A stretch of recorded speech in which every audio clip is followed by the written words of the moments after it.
О, привіт! Давай підлаштуємо музло і let's go!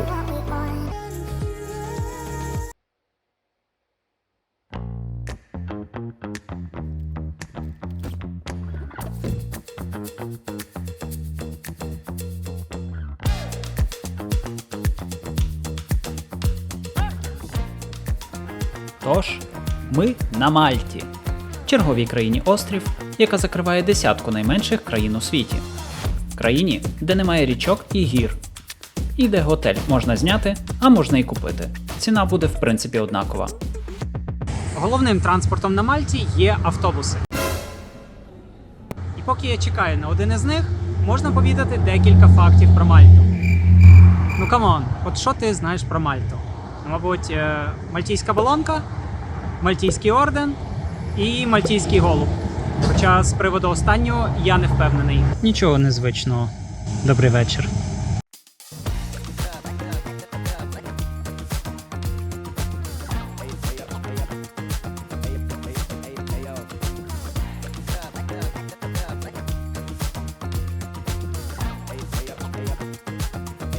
Так, що там по фактам? По-перше, Мальта – це країна-острів. По-друге, цей острів дуже крихітний. Уся її територія займає приблизно 1/3 міста Києва. А найближчим її сусідом є італійська Сицилія, до якої чуть менше 100 кілометрів. Другий факт – назва Мальта походить від грецького слова «мед». Кажуть, колись Мальта кишіла бджолами. Меду тут було стільки, що навіть у назву він вліз. А за іншою версією, назва пішла від фінікійського «мльт», якось так, що означає «острів укриття», бо це ідеальне місце для кораблів. Тож, Мальта або про мед, або про прихисток, а може й про солодкий прихисток. Хто ми такі, щоб судити? Ще один цікавий факт – це те, що мальтійці практично не вживають алкоголю. Щоправда, є одне «але» – вино тут не рахується за алкоголь. Мальтійські пригоди я розпочав із каучсерфінгу, а прийняла мене колумбійка, яка вже 3 роки живе на Мальті. Саме Карен і зводила мене на один із кращих сансетів, показала місця, яких немає на туристичних картах, і взагалі виявилася дуже відкритою людиною. Як з'ясувалось далі, жив я у крутому і мажорному районі Мальти. Так, з виду одразу так і не скажеш. Зате, там є свій, прости боже, поліцейський відділок. А поруч хорома якогось міністра. Першим пунктом для пересічного туриста, який щойно прилетів на Мальту, звичайно, буде його столиця. Для крихітної країни має бути і крихітна столиця. Таким воно і являється – старовинне місто Сходів. І так, Валетта. Місто Сходів, тому що Валетта побудована на 7 пагорбах, за принципом шахматної сітки із вулиць. До речі, деякі сходи спеціально робились з невисокими і широкими сходинками, щоб по ним могли їздити кінні екіпажі. Знайомтесь, Валетта – найменша столиця ЄС. І не просто маленька, а така, що її можна пройти пішки. Ще до того, як у тебе прогрузиться Google Maps. Серйозно. Тут усе як з фільму – лицарі, бастіони і ще декілька сюрпризів. Це єдине місто у світі, яке повністю входить до списку ЮНЕСКО. Але найсмачніше не в фортецях і не в палацах, а в дверях, балконах і місцевих котах, які знають про це місто більше, ніж будь-який гід. І, до речі, ці хитрюги вибили собі цілий блок у цьому відео, тому про них ще буде. Але почнемо із балконів. Мальтійські балкони з'явилися як мікс колоніального впливу, практичності, любові до пліток і бажання виділитись у 18 столітті. Найбільше таких балконів у Валетті, бо саме там мешкала заможня тусовка.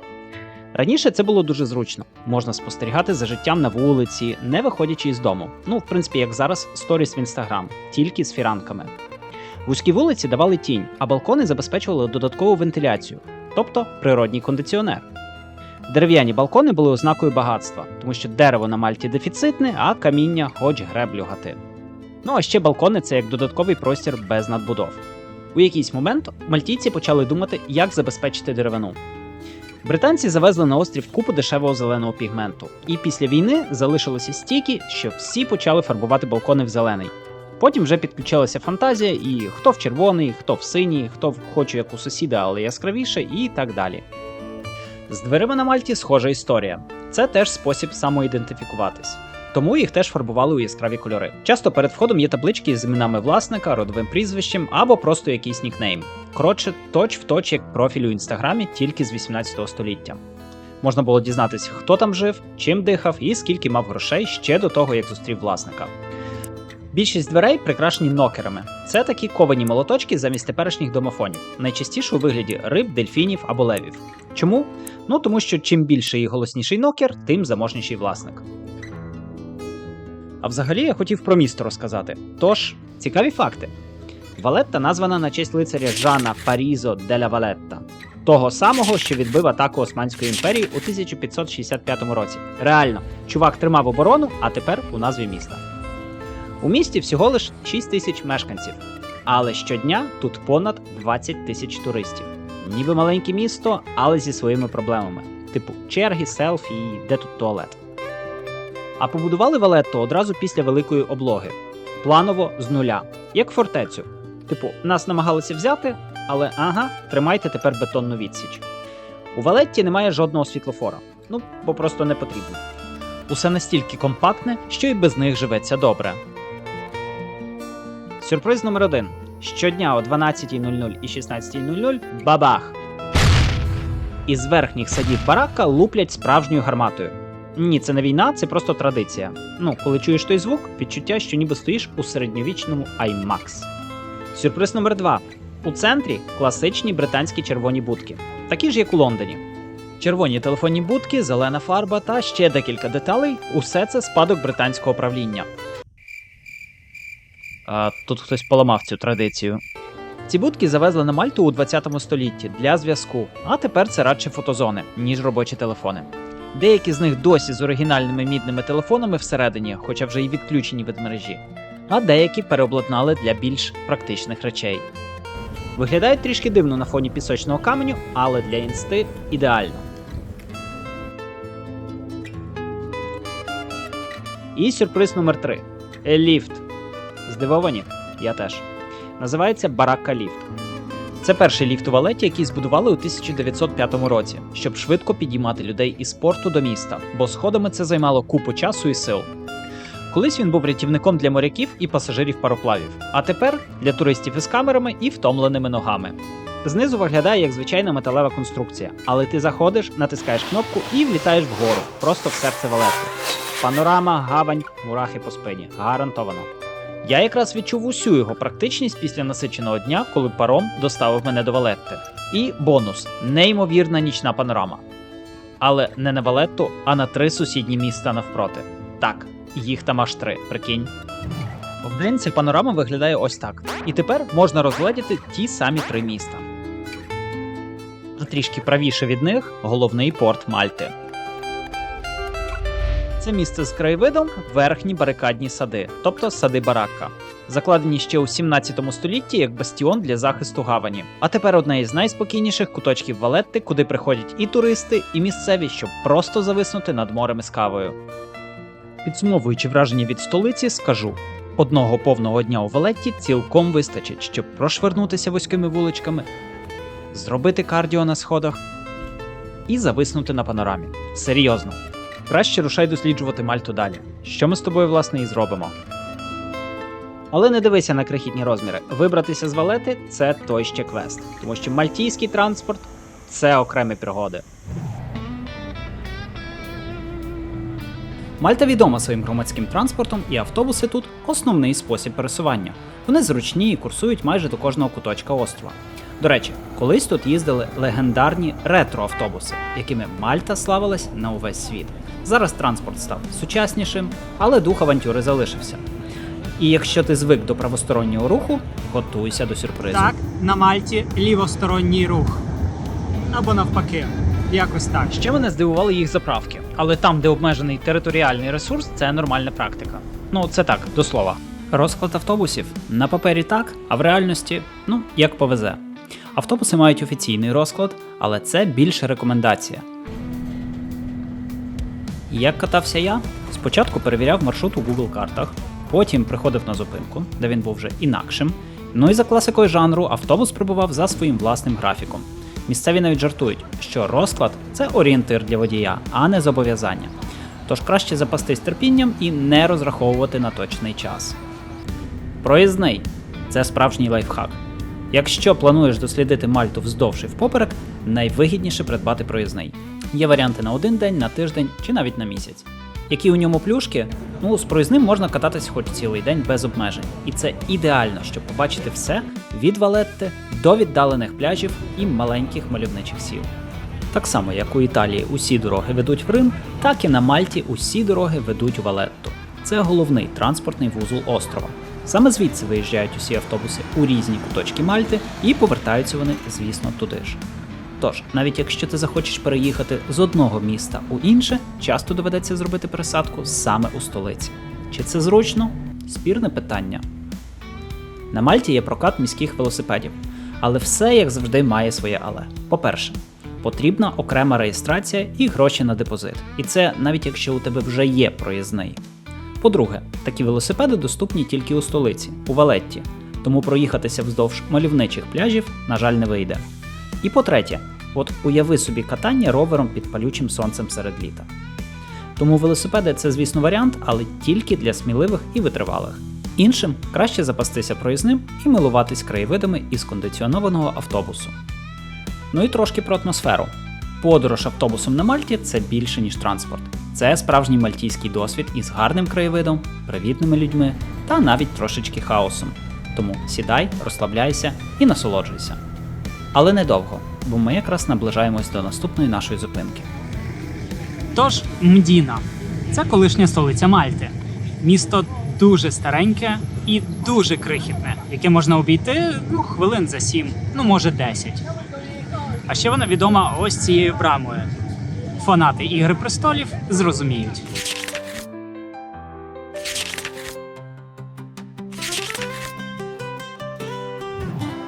Саме тут знімали сцени, які відтворювали столицю Семи Королівств – Королівську гавань. Мдіна – унікальне місце на Мальті, яке захоплює своєю історією, архітектурою і атмосферою. Його часто називають містом тиші. І не дарма. Тут майже немає авто, лише вузькі вулички, якісь там коники їздять, старовинні будинки і спокій, який неможливо знайти в інших куточках острова. Мдіна була заснована ще фінікійцями близько 8 століття до нашої ери, а потім стала столицею Мальти у часи арабського правління. Сьогодні це місце немов музей під відкритим небом, який обов'язково варто побачити. Або принаймні подивитися, як їздять тут супер вузькими вуличками. Хоча львів'яни мене, звісно, зрозуміють. Одна з найвідоміших пам'яток Мдіни – це собор Святого Павла. Саме тут можна побачити годинники, які стали справжньою загадкою для туристів. Тож що в них особливого? Ось дивись. На соборній вежі розташовані 2 годинники, і вони показують різний час. Один відображає реальний, а інший – умовний час. Ходить легенда, що це зроблено саме для того, щоб заплутати диявола і вберегти святе місце від його впливу. Станом на 2025 рік населення Мдіни складає аж 278 людей. Завдяки своєму розташуванню на пагорбі, Мдіна відкриває приголомшливі панорамні види на більшу частину Мальти. А у хорошу погоду звідси можна побачити практично увесь острів. До наступної точки мені довелося проїхати через півкраїни. І зайняло це у мене хвилин 25. Так, я не міг пройти повз. І ті, хто мене добре знають, чудово зрозуміють чому. Якщо ти хочеш відчути себе справжнім VIP-туристом, або хоча б прикинутися таким для інстаграму, тобі прямий маршрут у кафе Дель Мар Мальта. Це місце не просто кафе, це лаунж, басейн, тусовка і шикарний вид, усе в одному флаконі. А ще тут можна спокійно запостити фото з коктейлем і підписом «Життя вдалося» і бла-бла-бла. Навіть якщо твоя остання зарплата пішла на квиток до Мальти або на вечерю у цьому ж закладі. Що тут кайфового? По-перше, це заходи сонця. Вони тут просто бомбезні. Ти сидиш, спостерігаєш, як сонце занурюється у море, а навколо грає фірмовий лаунж кафе Дель Мар. Це, до речі, частина всесвітньо відомої мережі, яка почала свій шлях на Ібіці. Тому тут усе стильно, вишукано і максимально богемно. По-друге, Infinity басейн. Про них я розказував уже у Сінгапурі. Глянь, що це за чудо люксоподібне. По-третє, вечірки.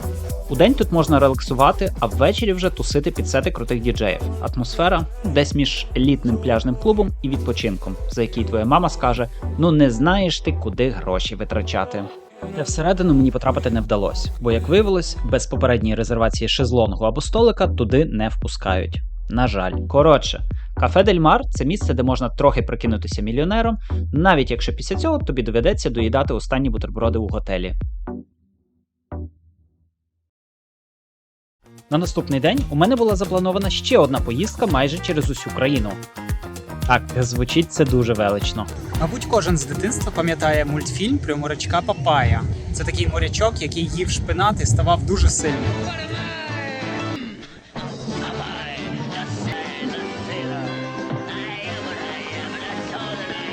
А тут позаду мене спеціально створене село для зйомок фільму про морячка Папая. Цей фільм вийшов у 1980 році. Тут знаходиться 17 побудованих будиночків спеціально для зйомок цього фільму на замовлення Paramount Pictures. Після зйомок фільму ці будиночки залишилися як туристична зона і тепер розважають туристів. Це розважальний парк, який в більшості акцентований для дітей. Тут є надувні гірки, якісь матраси, будиночки та інші розваги. Село морячка Папая – це такий мальтійський Діснейленд, тільки без Міккі. Але зате з мужиком, який хрумує шпинати з банки. Можна походити між кольорових хаток, зробити селфі з Папаєм і глянути, як аніматори розігрують сценки. Для дітей – ну прям рай. Дорослим – контент для їсти і ще один привід сказати: окей, галочку поставив, можна їхати далі. Особисто я у 2023 році начитався відгуків і зажав 25 євро за вхід. Ну бо якщо ти не в дитячому настрої або не фанат кіношних локацій, то через годину починаєш думати про келих холодного пива у сусідньому барі. Але зате тримай лайфхак. Навпроти цієї бухти є маленький пляж. Там чути музику і видно, що відбувається всередині. Тож, можна купатися, розглядати рибок і стрибати зі скель із музичним супроводом.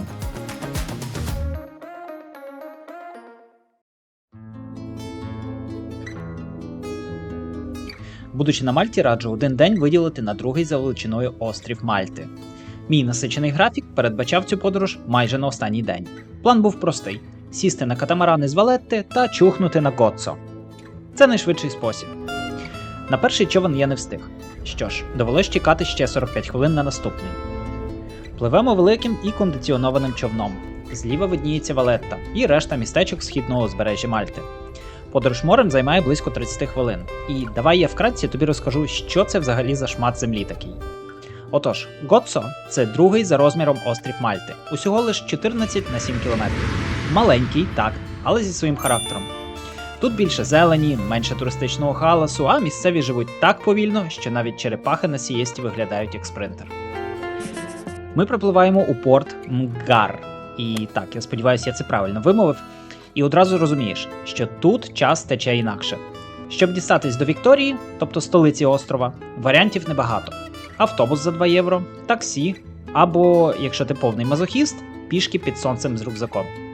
Я ж, звісно, вибрав цивілізований варіант. Тим паче, що тут діє той самий проїзний, що і на головному острові. Транспорт на Гоццо працює за простою схемою. Усі автобуси з'їжджаються у Вікторію, а звідси розбігаються як промені у всі куточки острова. Так, на мою думку, це зручно. У Вікторії я довго не затримався. Моєю ціллю на початок цього дня були соляні озера біля Марсалфорна, маленького рибальського містечка. Тут тягнеться смуга близько 3 кілометрів із соляними чанами віком понад 300 років, що виглядають як шахматна дошка. Сілі досі видобувають тут дуже простим способом. Морська вода під палючим сонцем поступово випаровується, залишаючи лише кристали. Колись цю сіль зберігали у печерах, висічених у прибережній скелі. Дістатись сюди найзручніше автобусом номер 310, зупинка якого знаходиться усього лиш 500 метрів від перших чанів. Від Солончаків я вирушив пішки, бо автобусом сюди можна дістатися тільки через Вікторію, до Уіт-Іль-Гастрі. Це вузька глибока смуга води, оточена стрімкими скелями, ніби фьорд. Захопливі пейзажі відкриваються лише тоді, коли доходиш до самого місця, і ззовні їх майже не видно. До дна фьорда веде вузька, але безпечна стежка, а внизу знаходиться суперкрихітний пляж. Любителів купання у бірюзовій воді тут вистачає. Гоццо – острів не надто густо забудований, тож знайти хоча б якийсь куточок, щоб втекти від пекучого сонця і освіжитися холодним лимонадом, виявилося справжнім квестом. Особливо з їхнім графіком роботи. Це такий собі підводний камінь цього острова. Далі мій шлях лежав до Inland Sea, тобто внутрішнього моря, яке знаходиться у Двейрі. Це маленька лагуна, відділена від відкритого моря скелястою стіною. Єдиний вихід звідси – вузький природній тунель у скелі, що веде просто до Середземного моря. Місцеві рибалки пропонують прокататися човном крізь нього, і я, звісно ж, погодився. Рух тут почерговий, а ще під човном плавають звичайні смертні, тому їх теж бажано було не розчавити.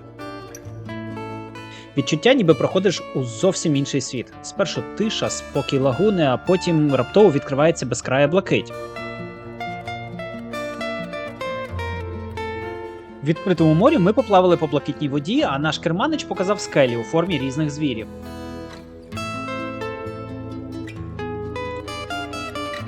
І наостанок найсмачніше.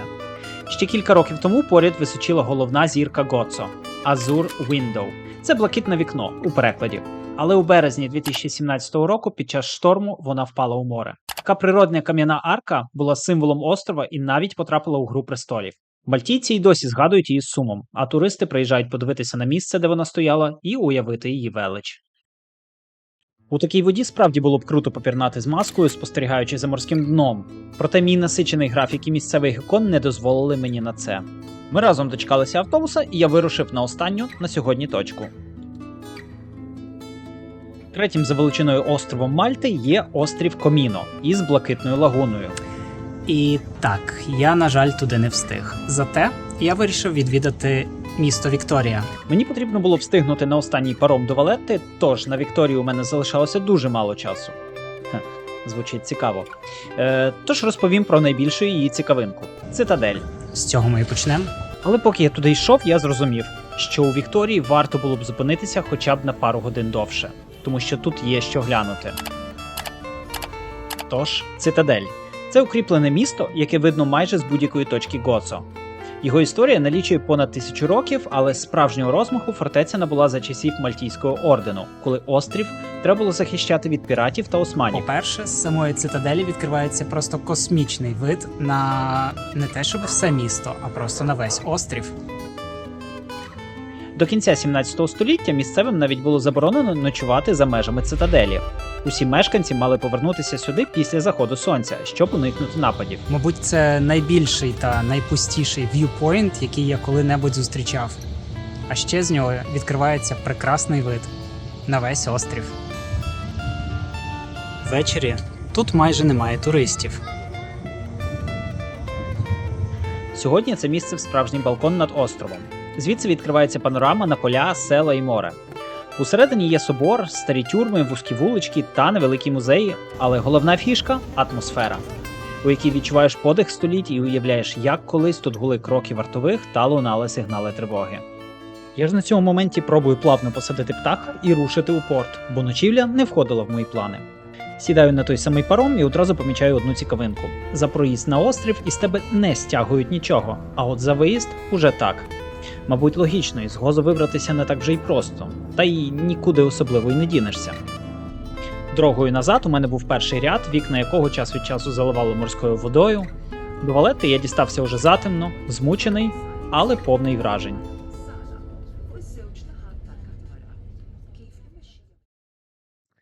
Оскільки Мальта з усіх боків оточена водою, то логічно, що там мають бути і пляжі.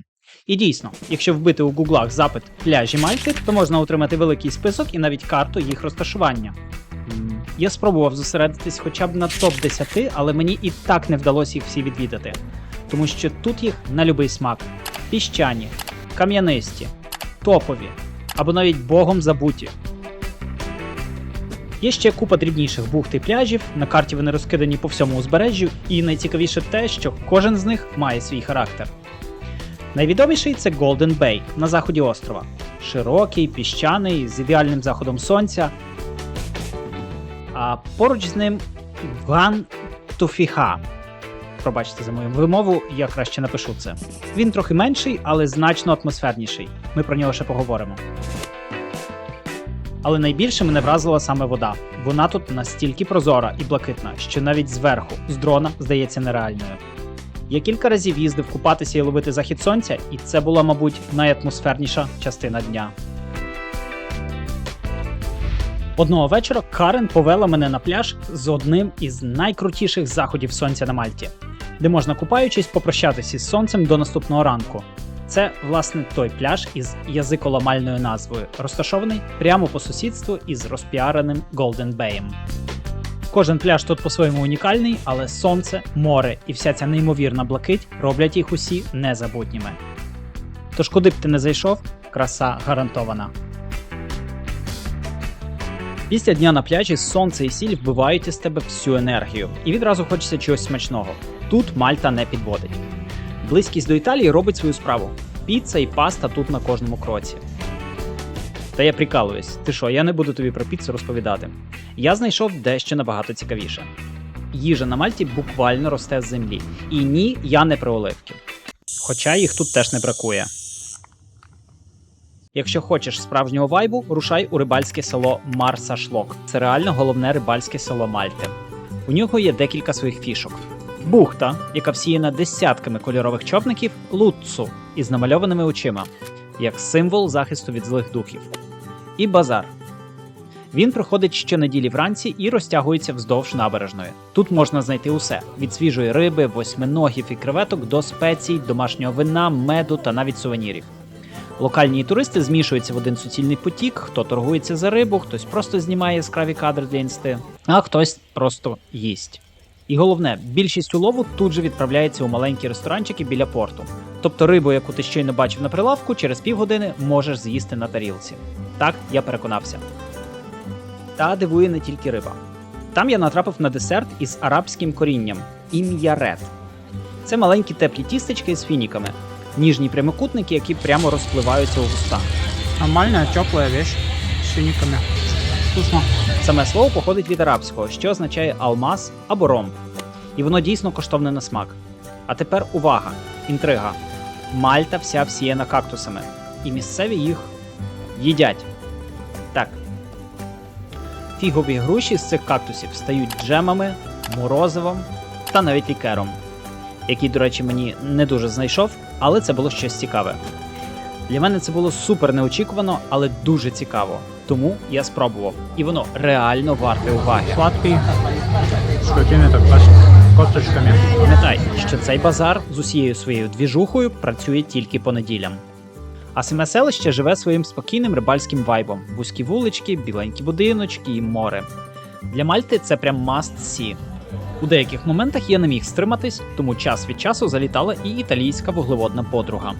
Вона тут на любий смак і розмір. Але в рукаві мальтійських традицій є ще дещо цікаве. Ще одна локальна їжа – це пастиці. Це така вулична випічка, схожа на пиріжок і продається майже всюди.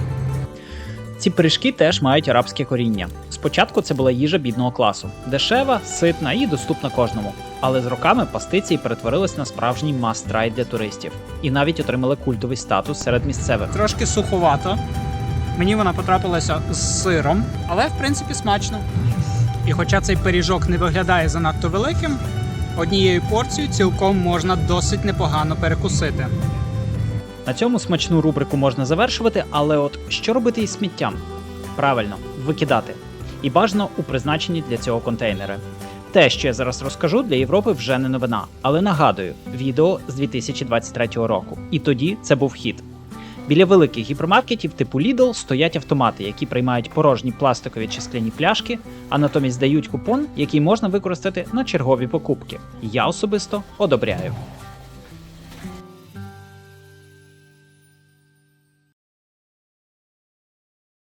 Мальта – це країна не лише для людей, а й для тисячі котів, які, до речі, вважають себе корінними мешканцями острова.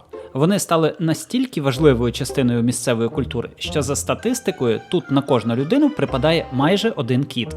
І це не просто так. Коти на Мальті охороняють історичні пам'ятки від мишей, що вирішили оселитися у фортеці.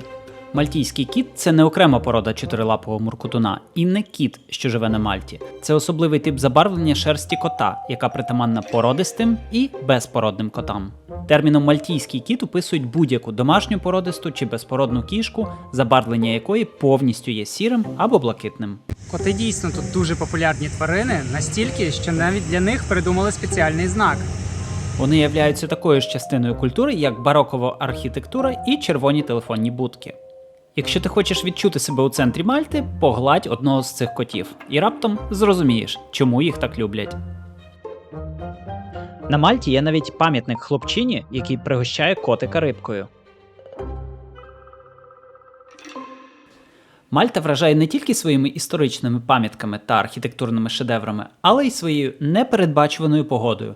І хоча це середземноморська країна, тут є особливості, про які варто знати. Погода на Мальті вражає своєю сонячною стабільністю. Середня температура навіть взимку не опускається нижче 15 градусів, а літо може приносити спеку до 30 градусів і вище. Однак, не варто забувати, що тут є і неочікувані дощі, особливо в зимові місяці. Як думаєш, який шанс потрапити під дощ на Мальті? Дуже мізерний. Та я щасливчик, я його зустрів. Так що, навіть якщо сонце в зеніті, а небо чисте, як новенький лоток кота, це ще не привід не брати із собою парасольку. І знову ж таки, привіт львів'янам. Мальта – це маленький шматочок Середземномор'я, де фортеці стоять поруч із пляжами, а піца мирно співіснує із кактусами. І саме тут я отримав купу вражень, які майже поховав у архівах 2023 року. Чесно, швидше було би ще раз літати на Мальту, ніж добивати цей монтаж.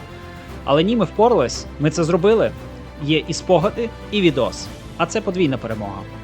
Тож, дякую, що подивився, і пам'ятай, завжди залишається головне питання. А де це я буду наступного разу?